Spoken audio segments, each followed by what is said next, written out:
تا قیامت تک، جب تک قیامت تک حسین کا نام، امام حسین کا نام باقی ہے، تب تک اس کا بھی نام باقی ہے۔ مثال بتاؤں، سب سے بہترین مثال، ایک تو وہ 72 کہ جو امام حسین کے نام سے منسوب ہے، سب نام جانتے ہیں ایک ایک کے۔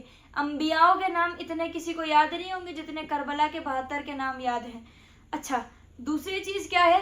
ذوالجناح، امام حسین کی سواری ذوالجناح۔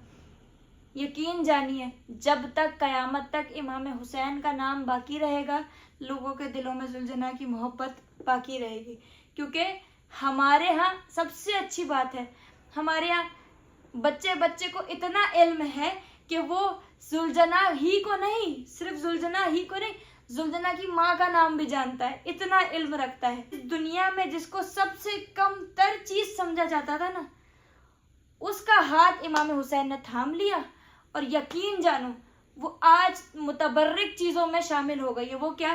خاک۔ کوئی اگر کسی کو یہ کہتا ہے نا کہ کوئی اگر کوئی غلط جملہ بول دے، کوئی منحوس جملہ بول دے، اس کے بعد انسان بولتا ہے کہ تمہارے منہ میں خاک ہو، تم خاک ہو جاؤ، یہ باتیں کی جاتی ہیں نا، لیکن امام حسین وہ واحد ایسی ہستی ہے جس کا خون خاک کربلا پہ جب سے بہا ہے، وہ خاک شفا بن گئی۔ آج بھی ہر حسین کے چاہنے والے کو وہ خاک شفا دے رہی ہے۔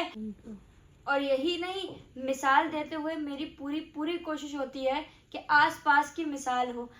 سب سے بہترین مثال امام حسین، سب سے بہترین چیز جو امام حسین سے جڑ گئی تو اسے چھوڑنے کا دل نہیں کر رہا تھا۔ وہ کیا کہ کچھ سالوں پہلے کی بات ہے، جب امام حسین کے روضے پہ جو جالیاں لگی تھی وہ چینج ہو رہی تھی، وہ جب بدلی جا رہی تھی تو وہاں پہ کام کرنے والوں نے یہ بات بتائی کہ جو جالیاں تھیں وہ نکلنے میں 40 دن لگے، اور جو جالی پھر سے چینج ہو کے نئی والی لگ رہی تھی اسے لگنے میں 19 دن لگے۔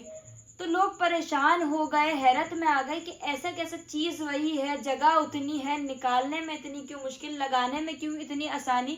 بڑے علماء وغیرہ نے وہاں پہ بتایا کہ دیکھو، حسین سے جو چیز جڑ جاتی ہے نا، اسے چھوڑنے کا دل نہیں کرتا، اور جو حسین کے پاس آنے لگتی ہے اس چیز کو دوری برداشت نہیں ہوتی، اس لیے اس نے 40 دن لیے، اس نے 19 دن لیے۔ یہ معجزہ ہے امام حسین کا کہ امام حسین کو اللہ نے الگ ہی معجزات عطا کیے۔ وہ کیا؟ گنبد امام حسین کے نیچے دعا مانگی جائے تو ہمیشہ قبول ہوتی ہے۔ امام حسین کی نسل میں امامت رکھ دی، امام حسین کی قبر کی جو مٹی ہے وہ خاک شفا کر دی۔ جو بھی کربلا کی زیارت کے لیے جاتا ہے، یہ بات سن کے کہا جاتا ہے کہ پہلے میں ایک قول بتا دوں کہ امام جعفر صادق ارشاد فرماتے ہیں کہ جب بھی اللہ کسی کے لیے خیر سوچتا ہے، اللہ کسی کو اپنے قریب کرنا چاہتا ہے تو اس کے دل میں زیارت امام حسین کا شوق ڈال دیتا ہے۔ اب آپ ذرا سوچئے کہ میں کیا بتانے والی ہوں کہ امام حسین کی زیارت کو جو بھی جاتا ہے، اب آپ کا پیکج جتنے بھی دنوں کا ہے، 15 دنوں کا ہے، 8 دنوں کا ہے، آپ کے اوپر ڈیپینڈ کرتا ہے۔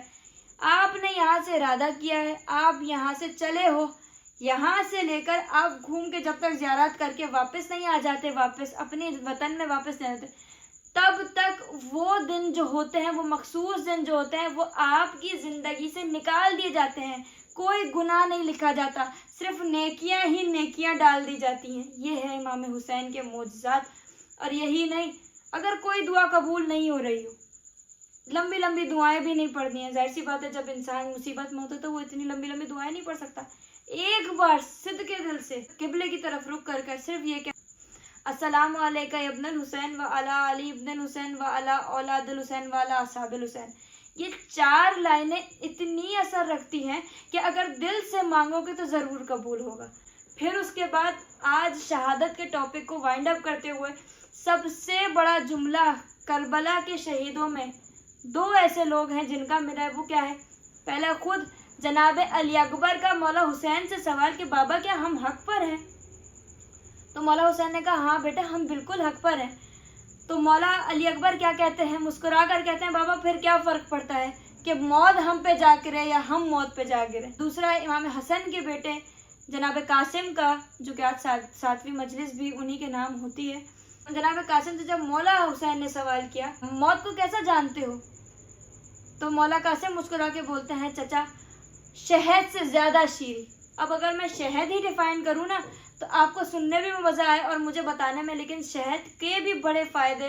شہد کو میں اگر شارٹ میں بتا دوں تو کہ قرآن میں کہا گیا ہے شفاء الناس، کہ یہ انسانوں کے لیے شفا ہے. اب ذرا جسے کہا جائے شہادت شہد سے زیادہ شیریں ہے، اب ذرا سوچیں کہ اس شہادت میں کتنی شفا ہوگی.